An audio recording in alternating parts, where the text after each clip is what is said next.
हाँ, अभी 4th grade का एग्ज़ाम होने वाला है, 4-5 दिन बाकी रहे। तो ये कुछ टॉपिक है, ये सभी सब्जेक्ट का मैंने बनाया है। इसमें मेन एग्ज़ाम में आने के पूरे चांस है इसमें। तो इसको जाते समय एक बार थोड़ा रिवीजन करके जाइए। इसमें मैथ के, इंग्लिश के सभी आ जाएंगे। हिंदी के कुछ क्वेश्चन है, वो आप देख के जाइए। इसमें जो पहला क्वेश्चन है उसको देखते हैं सबसे पहले।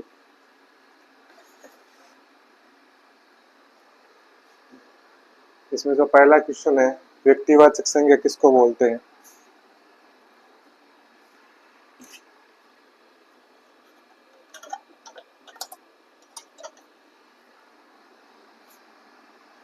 तो व्यक्तिवाचक संज्ञा में क्या आ जाएगा? व्यक्ति का बोध हो रहा है, तो लालिमा रहीम अनाज लकड़ी। तो रहीम में व्यक्ति है, तो व्यक्तिवाचक संज्ञा क्या हो जाएगी? रहीम हो जाएगा। दूसरा देखो क्वेश्चन, दूसरे क्वेश्चन में दे रखा है वह आसमान में उड़ता है। इसमें शब्द बताना है, रेखांकित किया हुआ है। ये कौन सा शब्द है जो रेखांकित किया हुआ है?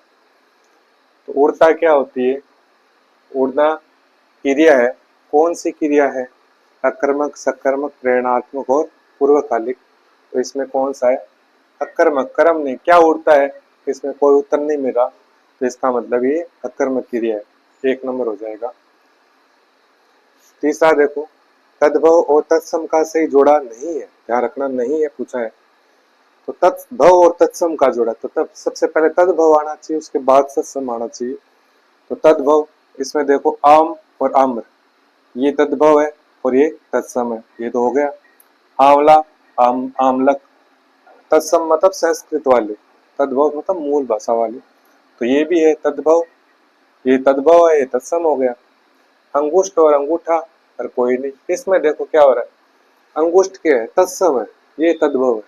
तो तत्सम पहले आ रहा है, तद्भव। इसमें पूछा तद्भव और तत्सम, जबकि अपना क्या हो गया? तत्सम तद्भव हो गया, ये उल्टा हो गया ना, इसलिए ये जोड़ा सही नहीं है। फिर देखो नेक्स्ट, सदैव शब्द का विच्छेद होगा, संधि विच्छेद क्या होगा? सदैव का होता है सदा प्लस एव। अब सदा प्लस एव दो है, एक ये है और एक ये है। तो सदा प्लस एव में ए छोटा आता है, बड़ा नहीं आता। तो सदा प्लस एव वाला आता है, मात्रा वाला नहीं होगा, एव सिंपल वाला होगा, बिना मात्रा वाला। फिर नेक्स्ट देखो, अनेक शब्द, अनेक शब्द में उपसर्ग कौन सा है? तो अनेक शब्द में उपसर्ग कौन सा हो जाएगा? अन प्लस एक होता है, तो उपसर्ग अन है, ध्यान रखना, अन उपसर्ग आ जाएगा इसमें।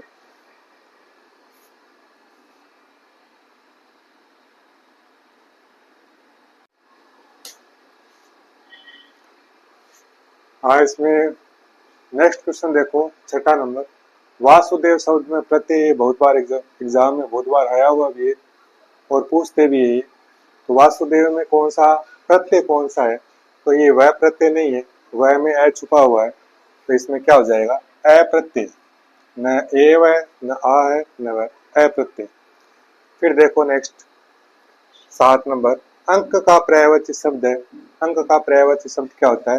गोद होता है, अंक या गोद।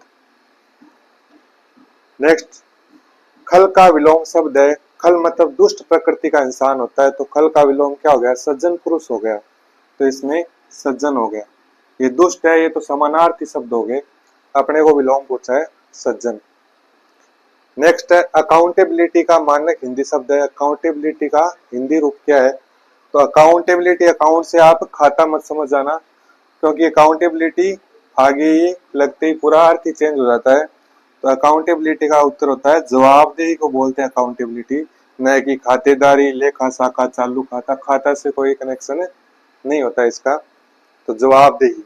नेक्स्ट है, कार्यालय आदेश किस पुरुष शैली में लिखा जाता है? ये अन्य शैली में लिखे जाते हैं। अन्य पुरुष में प्रथम पुरुष, द्वितीय पुरुष, अन्य पुरुष या सभी। तो इसका आंसर हो जाएगा अन्य पुरुष शैली में कार्यालय पत्र लिखे जाते हैं। यह आपका हिंदी का पोर्शन 10 प्रश्नों में मैंने कंप्लीट कर दिया मेन में। अब नेक्स्ट अपन अंग्रेजी के पोर्शन में आएंगे।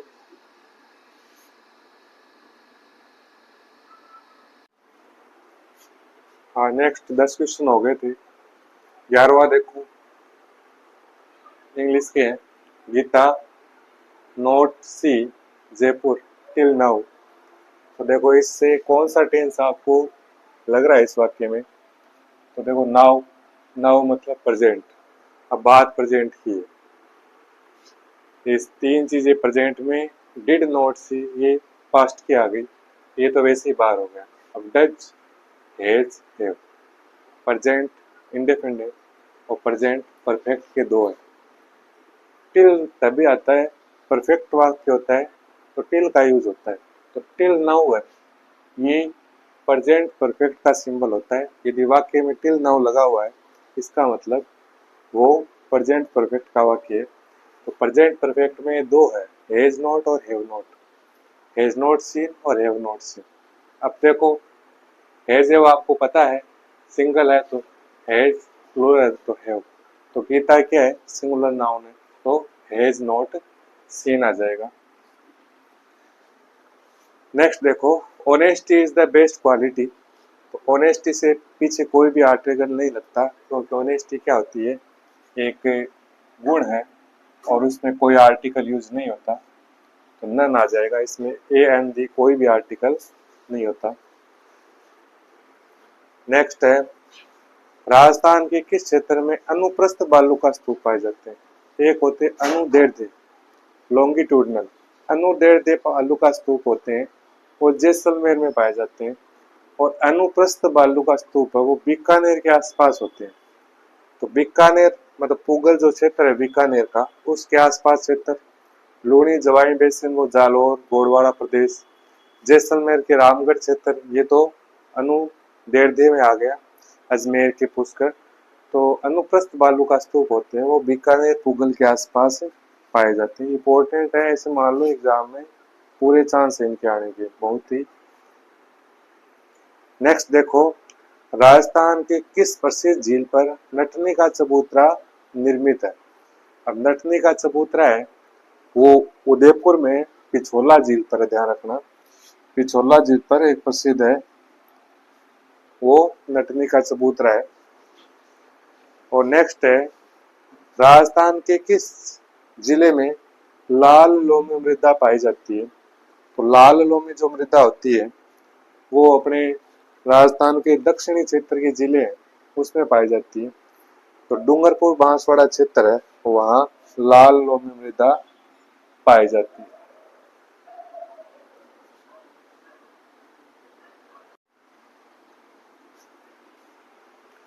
हाँ, नेक्स्ट क्वेश्चन देखिए, लोणकरण सर लिफ्ट नहर को किस नाम से जानते हैं? लोणकरण सर लिफ्ट नहर को कंवरसेन लिफ्ट नहर के नाम से जानते, ध्यान रखना। कंवरसेन लिफ्ट नहर। नेक्स्ट है, खड़ीन वर्षा जल संग्रहण की परंपरागत विधि पाई जाती है। ये खड़ीन है, पानी के छोटे छोटे तालाब हो जाते हैं उसको बोलते हैं। ये वर्षा जल संग्रहण की जैसलमेर में पाई जाती है। फिर नेक्स्ट है, राजस्थान का लिंगानुपात क्या है 2011 की जनगणना के अनुसार?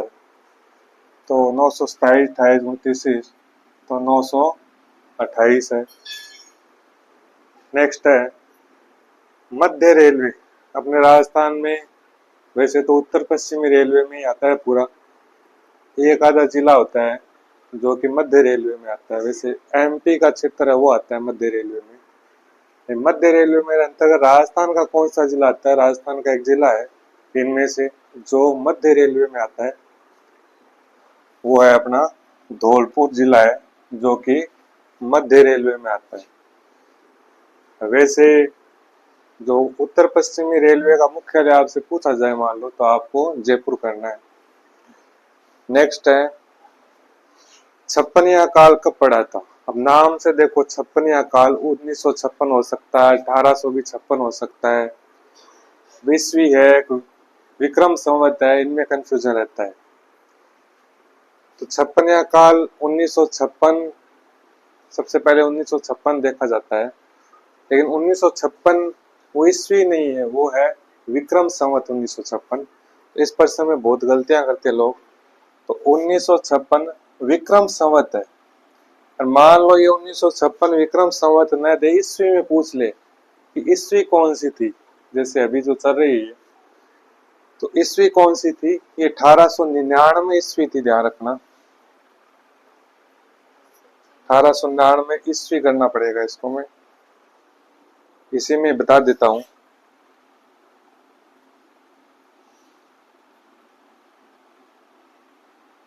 ईस्वी, लेकिन ये दो उत्तर हो जाएंगे, ध्यान रखना इसको, इसलिए मैंने किया नहीं था। अब इसको दो उत्तर कर लगाने पड़ेंगे मेरे को, ये दोनों ही सही हो गए। अब यहाँ विक्रम संवत था इसलिए गलत था इतनी देर, लेकिन अब मैंने ईस्वी में किए करके बताया, तो ये दोनों ऑप्शन मिले, दोनों तो मिलेंगे नहीं आपको, लेकिन ये मिल सकता है, इसको भी ढूंढने की कोशिश करना, या ये मिल सकता है। 1956 ईस्वी नहीं है, ध्यान रखना 1956 विक्रम संवत है, 1856 कुछ नहीं है, इसके कोई जुड़ा हुआ नहीं है। 1956 विक्रम संवत और 1899 ईस्वी, तो ये दोनों ही इसमें सही हो गए।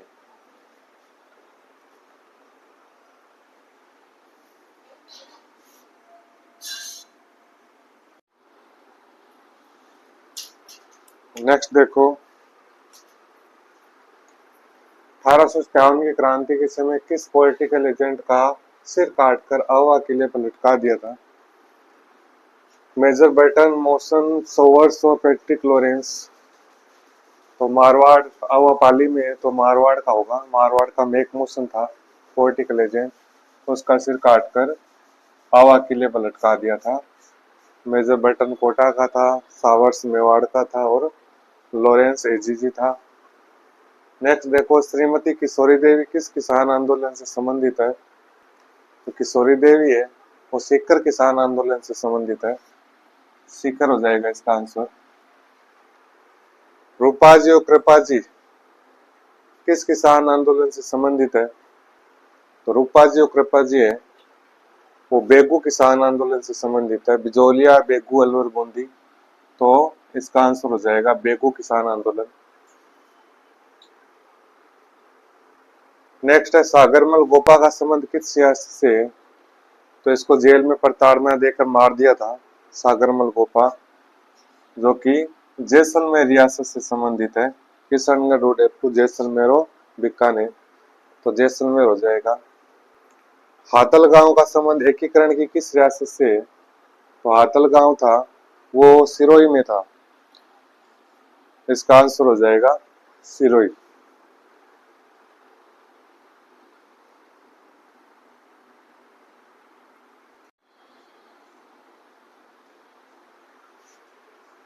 नेक्स्ट है, कौन से क्रांतिकारी को अमरदास बैरागी के नाम से भी जानते हैं? अर्जुन लाल सेठी, जोरावर सिंह बारट, केसरी सिंह बारट, प्रताप सिंह बारट। अमरदास बैरागी का रूप एक संत के रूप में रहे थे, तो जोरावर सिंह बारट थे वो रहे थे। ये जो केसरी सिंह बारट है उसके भाई थे जोरावर सिंह बारट, और उसके लड़के थे प्रताप सिंह बारट, केसरी सिंह के थे, ये चाचा भतीजे थे जोरावर सिंह और प्रताप सिंह। अर्जुन लाल सेठी जयपुर में क्रांतिकारियों को शिक्षित करने के लिए संस्था चलाते थे। नेक्स्ट देखो,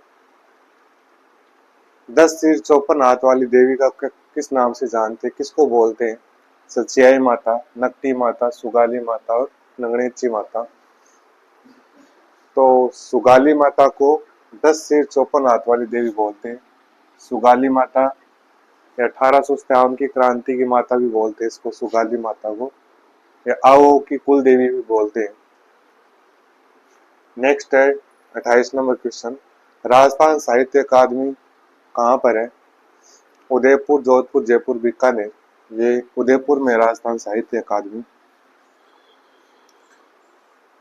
नेक्स्ट क्वेश्चन है, मुक्ति नामक कविता के रचयिता, ये मुक्ति नामक कविता लिखी गई थी उसके रचयिता कौन है? तो मुक्ति नामक कविता के रचयिता कीर्ति शर्मा, मिठेश निर्मोही, आशा पारासर, विजय शर्मा। तो मुक्ति है वो मिठेश निर्मोही ने लिखी थी कविता मुक्ति। नेक्स्ट क्वेश्चन है 30 नंबर। वधु पक्ष द्वारा बारात की अगवानी करना कहलाता है। बारात आने से पहले उनका स्वागत करने के लिए वधु पक्ष एक रस्म निभाता है, उसको क्या बोलते हैं? जोड़ात, घुड़चढ़ी, सामेड़ और मांगर। तो ये सामेल या सामेड़ बोलते हैं इसको। सामेल करते हैं पहले, उसका स्वागत करते हैं सामेड़ या सामेल, वधु पक्ष द्वारा किया जाता है।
हाँ 46 नंबर क्वेश्चन देखो, 2/3, 4/7, 12/35 का एलसीएम लघुत्तम समापवर्ती बताना है। तो 12, 4/7, 12/5 और 12/7 क्या होगा? तो ये तीनों भिन्न संख्या है और भिन्नों का लघुत्तम या महत्तम पहुंचे तो आपको भिन्नों में ये फॉर्मूला लगता है, लघुत्तम पूछा है तो भिन्नों का पूछते हैं तो अंश होते हैं। ये जो चीज पूछी जाती है अंशों का लघुत्तम बटे हरों का मैं से लिख देता हूँ इसको। और यदि इसमें महत्तम पूछता तो अंशों का मैं से और हरों का लय से उल्टा हो जाता।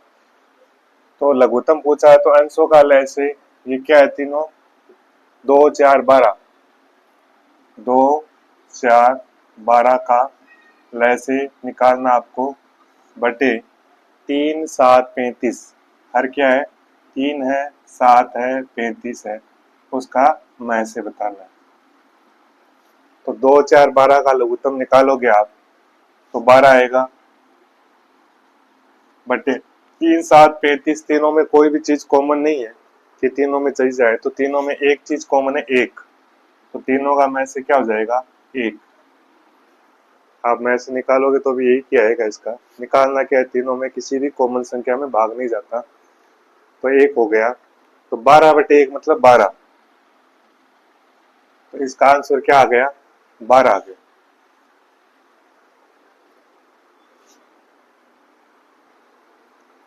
हाँ नेक्स्ट देखो, एक विमीय आरेख कौन सा होता है? दंड आरेख जिसको बार डायग्राम बोलते हैं, वृत्त आरेख जिसको पाई डायग्राम बोलते हैं, आयत चित्र जिसको हिस्टोग्राम बोलते हैं, यह सभी। तो एक विमीय चित्र एक ही होता है, जिसको बार डायग्राम होता है वो एक विमीय होता है, और सभी द्विविमीय है। दंड आरेख इसका आंसर हो जाएगा। एक विमीय आरेख क्या है? दंड आरेख या बार डायग्राम।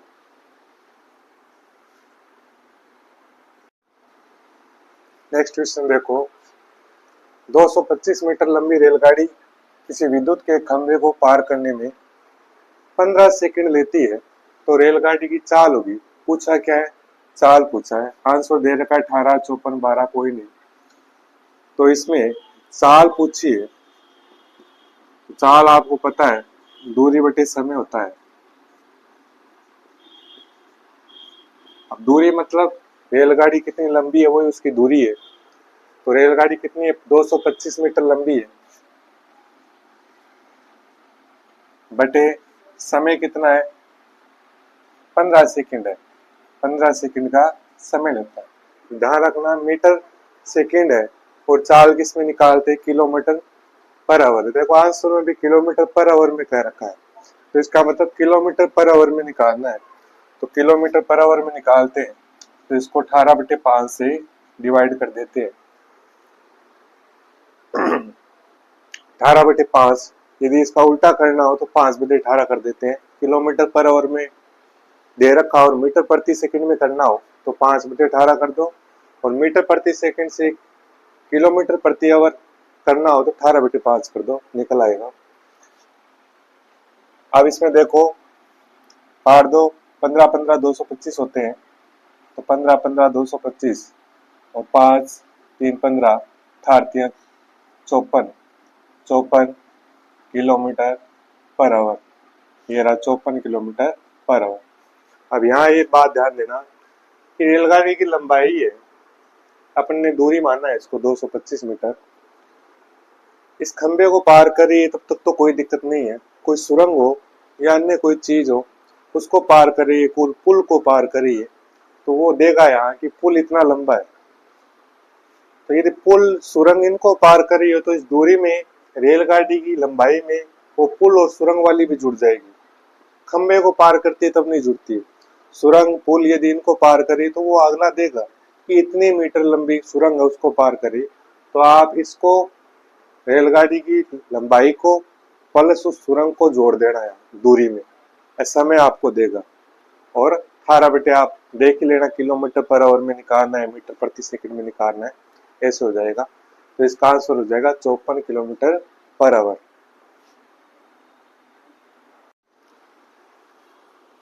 हाँ, नेक्स्ट क्वेश्चन देखो, ये बहुत बार एग्जाम में आता है। सुधीर और संजय की वर्तमान आयु का अनुपात 4:5 है। कितना है? 4:5। 5 वर्ष बाद आयु का अनुपात 5:6 हो जाता है।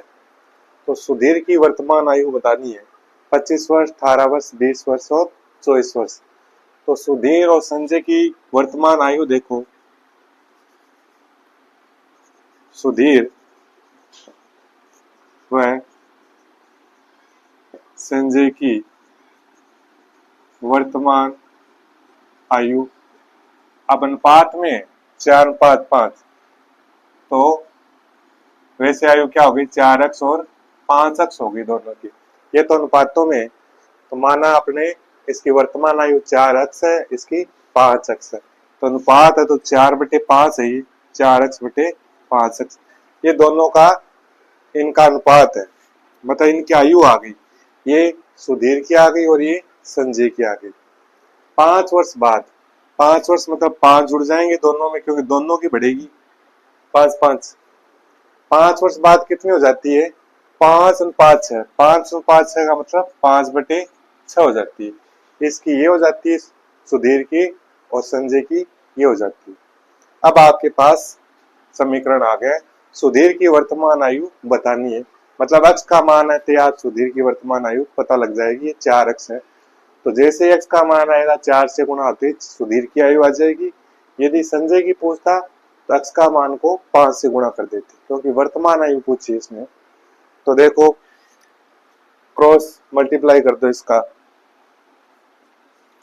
तो इसको डिवाइड किया 6 को इस दोनों से, और 5 को इससे किया, तो क्या आ गया? 6×4 = 24x प्लस 6×5 = 30 बराबर 5×5 = 25x प्लस 5×5 = 5 25 आ गया। अब x के मान एक तरफ ले लो, उधर बड़ी संख्या है तो उधर ही ले जाओ। 25x ये उधर ले गया तो माइनस के हो गए 24x। इधर 30 पहले से पढ़े, ये 25 प्लस के इधर आएंगे तो माइनस के 25 हो जाएंगे, प्लस के थे इधर आते माइनस के हो गए। तो 25 में 24x x बच गया बराबर, और 30 में से 25 गए, 5 बच गए। 5 x का मान कितना आ गया? 5 आ गया। तो इसमें पूछा गया सुधीर की वर्तमान आयु। अपन ने सुधीर की क्या मानी थी? 4x मानी थी। संजय की मानी थी 5x। तो 4 और x का मान अपने पास आ गया 5। तो 4 × 5, तो सुधीर की वर्तमान आयु क्या हो जाएगी?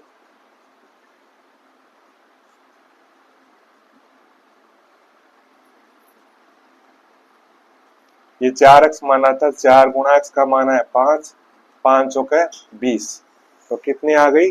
20 आ गई। तो सुधीर की वर्तमान आयु 20, ऑप्शन में सी नंबर ऑप्शन में 20 वर्ष।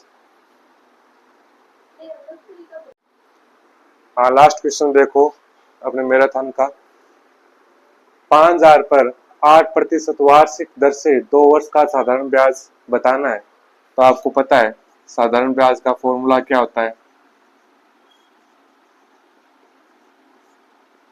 ये जो मूलधन दे रखा है, दर और समय, इन तीनों को मल्टीप्लाई करना है बटे 100, क्योंकि दर को 100 में निकालते हैं, 100 पर मूल्य निकालते हैं। तो मूलधन कितना है? 5,000 रुपये है, गुणा दर कितनी है? 8% है, तो 8 दर हो गई। समय 2 वर्ष का दिया गया है, और 100 मल्टीप्लाई कर दो। 8×5 = 40, 40 दूनी 80, 80 के बटे 100, 2 0 से 2 0 गए, बच गए कितने? 800। तो साधारण ब्याज कितना आ गया? 800। 500, 600, 700, 800 डी नंबर आंसर हो जाएगा। अब इन 50 क्वेश्चनों में जनरल साइंस नहीं कराई है क्योंकि मैंने जनरल साइंस की मैराथन अलग से डाली हुई है। तो यदि आप जनरल साइंस की भी साथ में स्टडी करना चाहते हो तो उसको आप अलग मैराथन में आप उसको चेक कर सकते हो।